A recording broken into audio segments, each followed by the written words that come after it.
जय हिंद साथियों, मैं आपका मित्र हेम सिंह राठौड़। आज अपन बात करने जा रहे हैं पर्सनैलिटी के पार्ट 6 के ऊपर। इसका अपना जो आज का टॉपिक है वो रहेगा आय व्यय और बचत पे आधारित जो एग्जाम में क्वेश्चन आते हैं उनके बारे में। आपको कुछ बेसिक इसका मैं बताता हूँ। जैसे एक आदमी है, उसकी जो आय होती है वो आपको उसको कितना मानना है? हमेशा 100% मानना है। यदि उसमें वो आदमी की आय अगर 100% है, उसमें से वो कुछ तो बचत करता है और कुछ वो है खर्च करता है। यदि उसकी बचत 90% है तो उसका खर्च कितना होगा? 10%। इन दोनों का योग किसके बराबर जाएगा? 100% के बराबर जाएगा। 90 और 10 कितना हो जाएगा? 100 हो जाएगा। यदि उसकी आय 100% है, उसमें से उसकी जो बचत है वो अगर 60% है, तो आप मुझे बताइए उसका जो खर्च आएगा वो कितना आएगा? 40% आएगा। उदाहरण के तौर पे समझते हैं। जैसे एक प्रश्न पूछता है कि अगर उसका खर्च जो है वो आपके 1600 रुपए है, कितना है? 1600 रुपए है, तो उसका आय ज्ञात करो। इस प्रश्न से अपन करते हैं। खर्च 1600 रुपए है, तो खर्च का प्रतिशत के रूप में मान कितना है? 100% है या 60% है या 40% है? तो खर्च के ऊपर जो उसका प्रतिशत में मान है वो कितना है? 40%। ये जो 1600 रुपए है वो किसके बराबर जाएगा? 40% का मान 1600 के बराबर चला जाएगा। तो अपन क्या करेंगे? 1% का मान निकाल देंगे। तो 1600 बटा 40, एक जीरो से एक जीरो कट जाएगा। 4 का भाग 16 में 4 बार, 40 बार। टोटल कितना आ जाएगा? 40। 1% का मान कितना आ जाएगा? 40। यदि हमें उसकी आय पूछी हो तो अपन किससे गुणा कर लेंगे? 1% का मान अगर 40 है तो 100% का मान कितना आ जाएगा? 40 इंटू 100 बराबर 4000। इस प्रकार से अपन आसानी से निकाल सकते हैं। तो देखें अपने एग्जाम में क्वेश्चन क्या आए हुए हैं, किस प्रकार से आ सकते हैं उसके बारे में बात करें। तो अपना जो पहला क्वेश्चन है वो है एक व्यक्ति अपनी आय का 15% खर्च कर देता है। एक आदमी है, अपनी आय का कितना खर्च करता है? 15% खर्च करता है। तो सबसे पहले इसका बेसिक देखते हैं। तो उस आदमी की जो आय होगी वो कितनी होगी? हमेशा 100% होगी। उसमें से वो 15% खर्च करता है। अगर खर्च का जो प्रतिशत है वो कितना है? 15% है। तो मुझे बताइए उसके जो बचत होगी वो कितनी होगी? आप सब मुझे बताओगे उसकी जो बचत होगी वो कितनी होगी?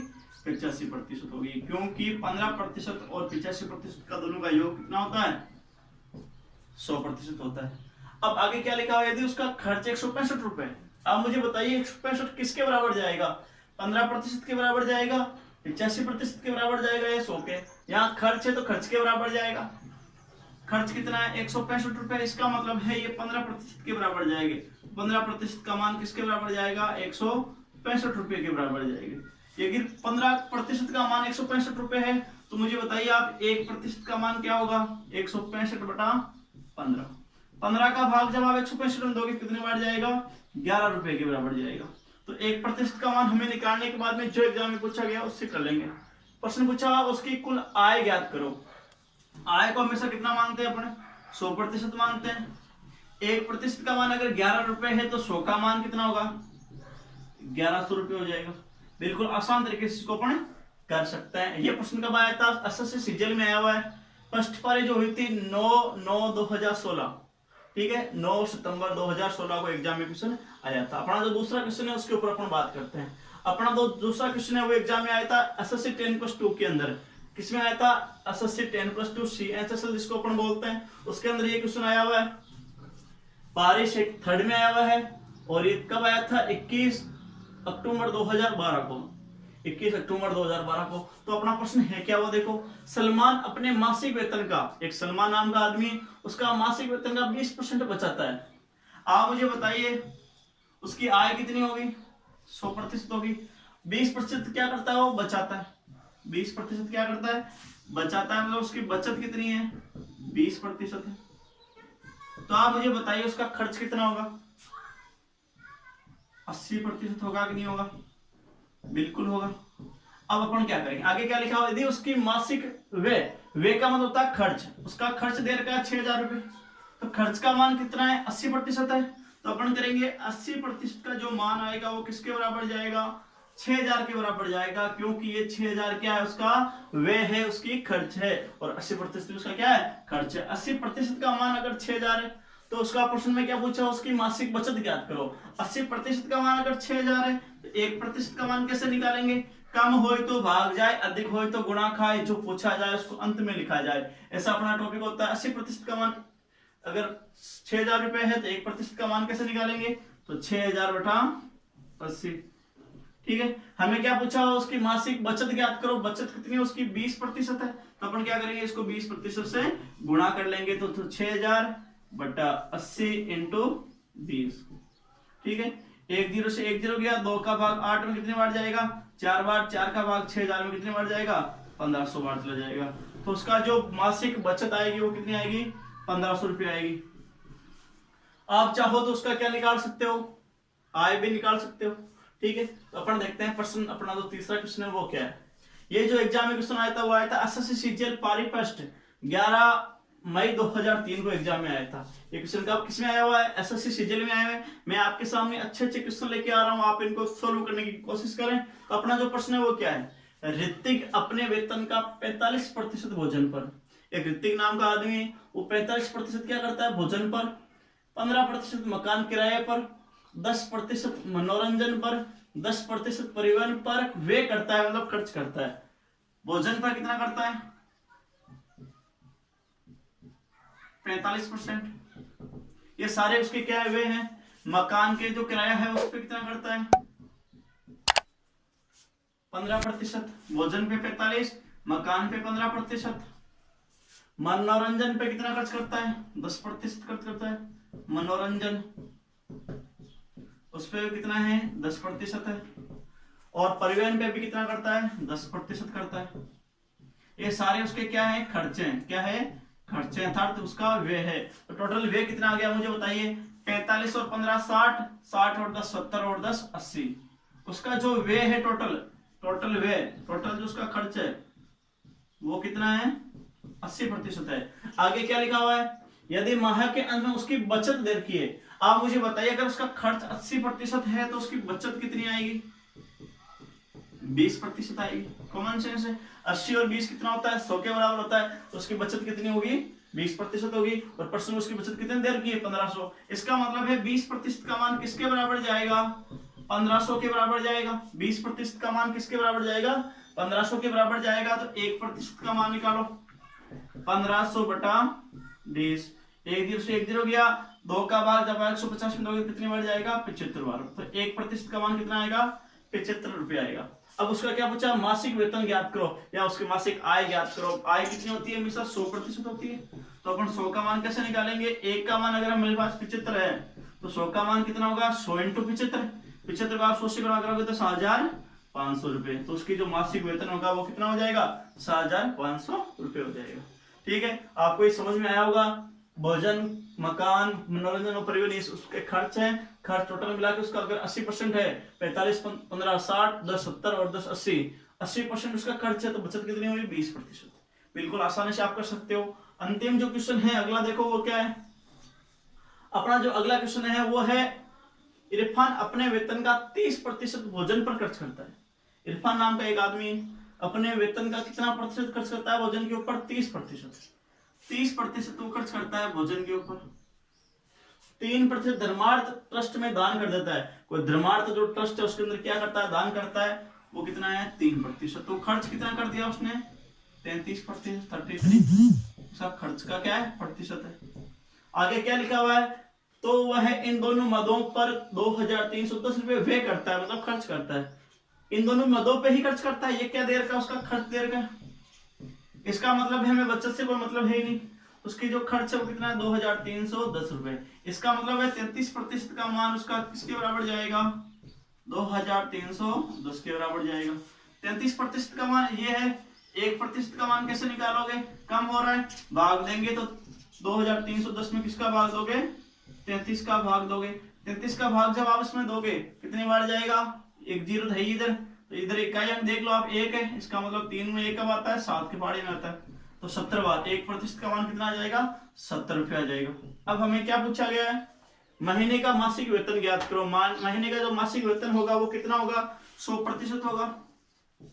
यदि हमें 1% का मान 70 रुपये पता है तो 100% का मान कैसे निकालेंगे, इस 70 को किससे गुणा कर लेंगे, 100 से गुणा कर लेंगे। 70 को आप 100 से गुणा करोगे कितना आएगा, 7,000। ठीक है, तो उसका जो मासिक वेतन आएगा वो कितना आएगा, 7,000 रुपये। उम्मीद करता हूँ आपको ये ट्रिक, ये क्वेश्चन अच्छे लगे होंगे। अगर आपको मेरा वीडियो अगर पसंद आया है तो इसको ज्यादा से ज्यादा लाइक करें, शेयर करें और सब्सक्राइब करें। इसमें जो अगले जो क्वेश्चन आते हैं वो किस प्रकार से आए हुए हैं उनके ऊपर बात करते हैं। अपना अगला जो प्रश्न है वो देखो क्या है। नीलम अपनी कुल आय का 20% मकान के किराए पे खर्च करती है। शेष का, ये शब्द आपको इंपॉर्टेंट रूप से याद रखना है, शेष का 70% घरेलू मदों पर खर्च करती है। यदि उसकी बचत जो है वो 3600 रुपए, तो उसकी कुल आय ज्ञात करो। ऐसे प्रश्न में अपन क्या करेंगे, उसकी जो कुल आय मानेंगे वो कितनी मानेंगे, x। 20% वो मकान के किराए पे खर्च करती है, तो अपन को क्या मतलब है, केवल बचत से। उसकी बचत कितनी होगी, 80%, तो 80/100। शेष का मतलब इसी का, मतलब यहाँ का चिन्ह मतलब गुणा का चिन्ह आ जाएगा। 70% घरेलू मदों पे खर्च करती है, तो बचेगा कितना, 30%, 30/100 बराबर कितना आ जाएगा, उसकी बचत 3600 के बराबर। 2 जीरो से 2 जीरो गए। x का मान निकालना है, तो पक्षांतरण करेंगे, जो बटा में वो आगे चले जाएंगे, तो 3600 इंटू 100 बटा 8 इंटू 3।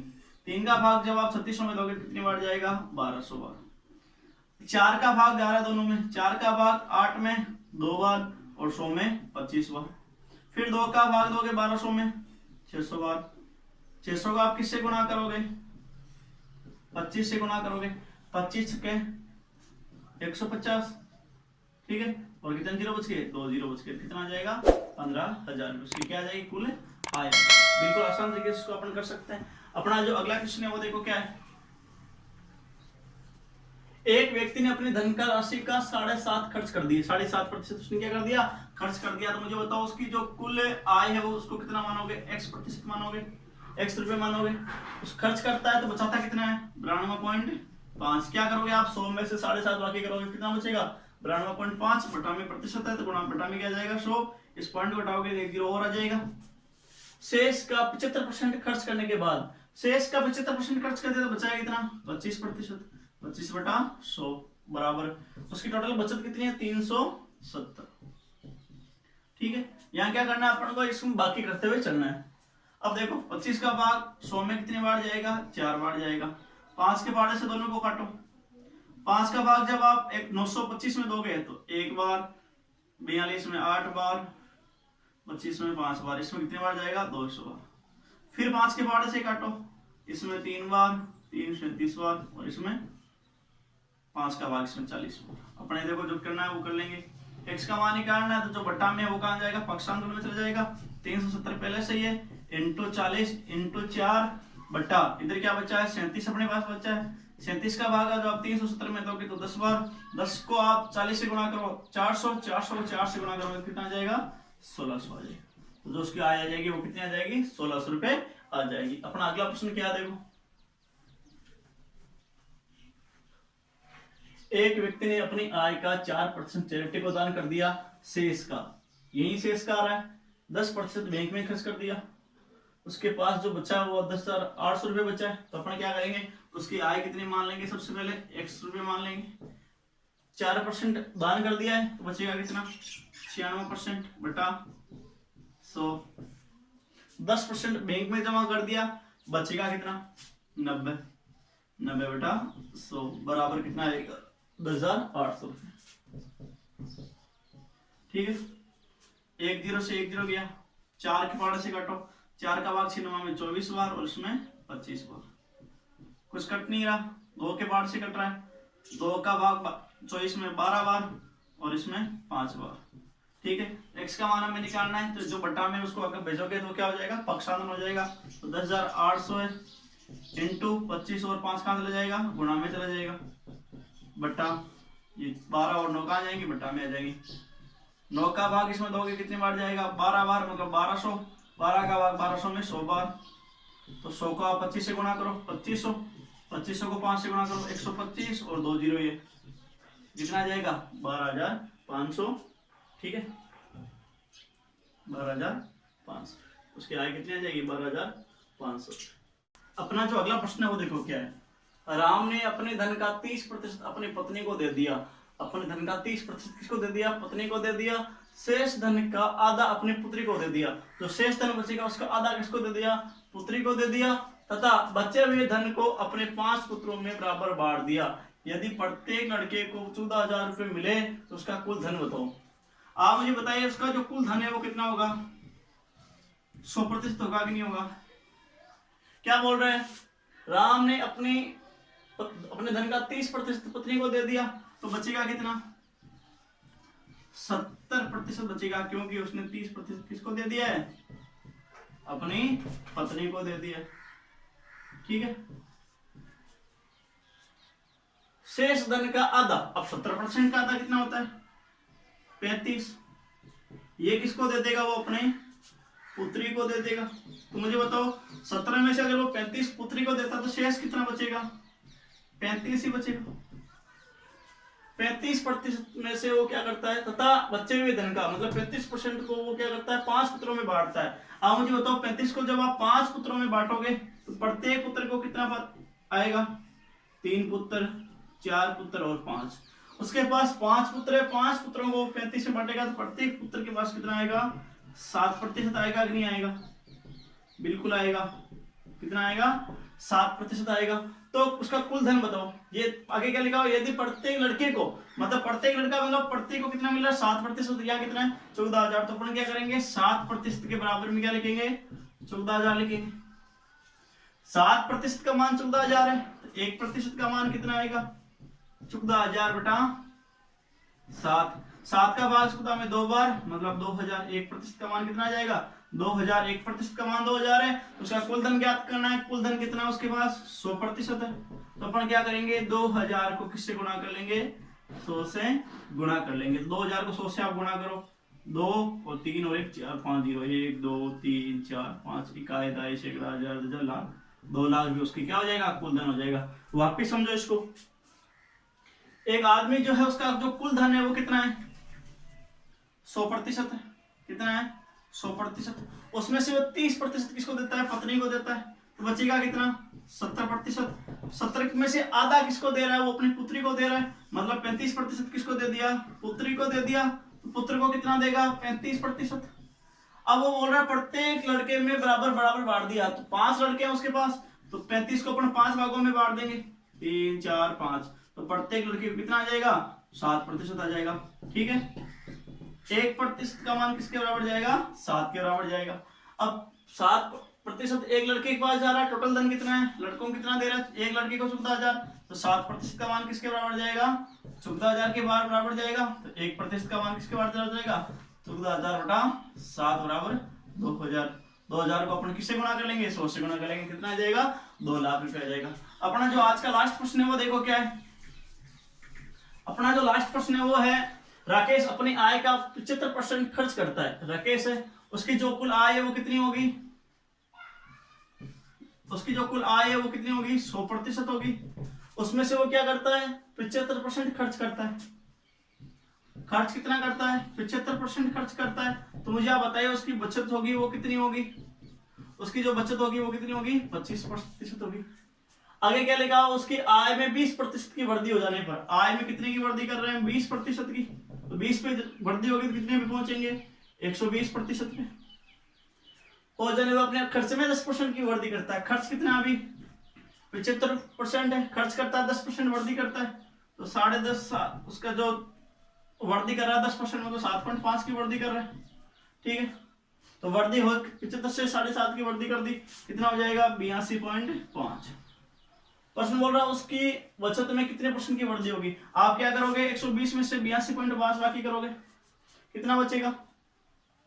20 ये और 17, 20 और 17 37.5। कितना वृद्धि होगी? 37.5। इसमें क्या हो जाएगी? वृद्धि हो जाएगी। 120 में से आप 82.5 बाकी करोगे, कितना बचेगा? 37.5। तो मुझे बताओ यहाँ वृद्धि कितने की हो रही है? 12.5 की। ये 12.5 की वृद्धि किसके ऊपर हो रही है? 25 के ऊपर हो रही है। बटा में 25 इंटू 100। 25 का भाग इसमें दोगे तो 0.5 बार, 0.5 को 100 से आप गुणा करोगे तो 50%। उसकी कुल जो व्यय में बचत में वृद्धि होगी वो कितनी हो जाएगी? 50%। अगर आपको मेरा वीडियो अगर पसंद आया तो इसको ज्यादा से ज्यादा लाइक करें, शेयर करें और सब्सक्राइब करना बिल्कुल ना भूलें। ऐसे प्रश्न एग्जाम में आपको जरूर से मिलते हैं। जय हिंद, जय भारत।